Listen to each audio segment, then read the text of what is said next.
Any opinion on the book Dating Essentials for Men, Dr. Robert Glover? It seems that he learnt what he teaches from 3% Man.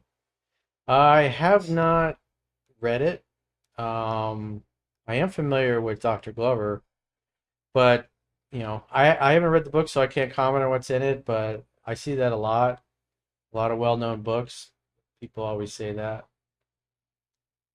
The what's his name? Atomic Attraction. That book. I did read that one, and I could tell I was like, well, I know where this dude learned this stuff. But that's pretty often. People will read my book and they don't ever give you any credit. So maybe he did, maybe he didn't, maybe he learned some of those things from other people who were familiar with my book. It's pretty amazing how it gets around. Often imitated, but never duplicated. I think Dr. Glover wrote No More Mr. Nice Guy, and I've heard nothing but good things about that book. So every client I've had or commenter I've seen on YouTube over the years say that it's a really good book, but I personally haven't read it. And the other one, his dating book, I don't know. Can you tell guys it's okay to cry and be vulnerable in front of women because positive masculinity can do this? And why would you want a woman raising your sons who thinks they are weak if they cry? Well, if your mom dies or something like that, or your best friend dies or something really tragic, you might get a little misty-eyed. You put the family pet to sleep or one of them to sleep, you might get a little misty-eyed over that. But having a rough day and you want to come home and cry, so have a cry in front of your girl, it's like that's not attractive. It's not helpful. So there's nothing wrong with showing emotion, but losing your shit around your girl and acting like a big baby, like you need her to hold you and comfort you while you have a cry and like a little child,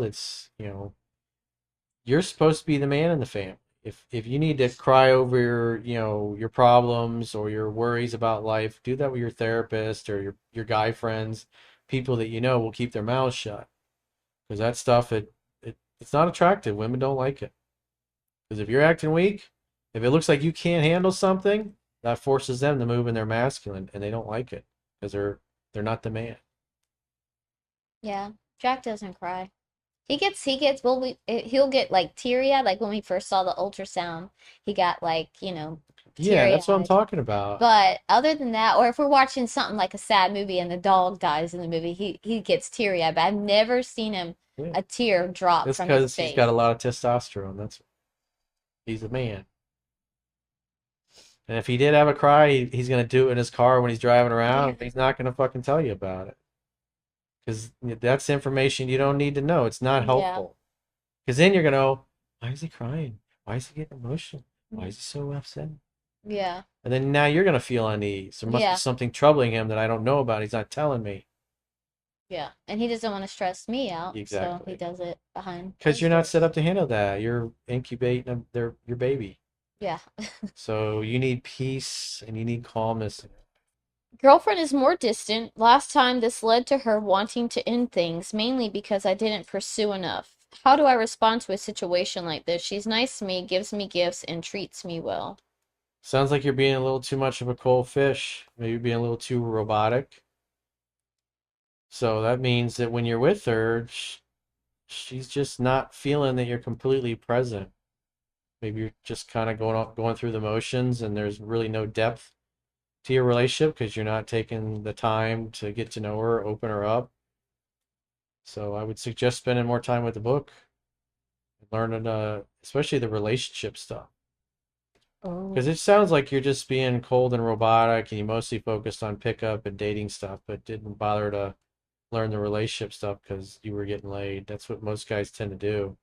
They start getting laid a bunch and they're just like, oh, I don't need to read this 10 to 15 times. And then they never go back to it. 6 months later, a year later, they're in a relationship and they start having all kinds of problems.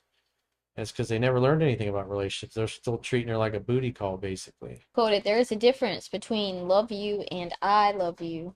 Definitely. Yeah. What's the difference? Well, Jack hates when I say, when he says, I love you, and I'll say, love you. Love you. Like, I mean, I love you. It's like a half-ass love He's you. like, no, I You're don't not like even that. worth putting the I in there, honey. I'm Just love like, you. You're gonna get 2 words instead of 3. I'm like, so I make It's the sure. Cliff Notes version of I love you. Hmm. Cliff Notes. Um, oh, he said they were together, L.I. We were together for 15 months. 15 months. Oh, wow.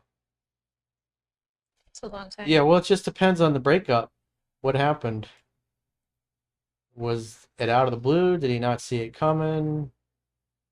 Did she already have, if she's got another guy lined up that she's been dating and seeing, then you might not hear from her for a while until he screws up. That's why, in the meantime, you should be reading the book, applying it, trying to get better, trying to practice what you're learning on other women.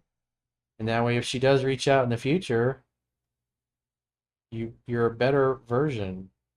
You're going to be more masculine. You're going to act more attractive consistently.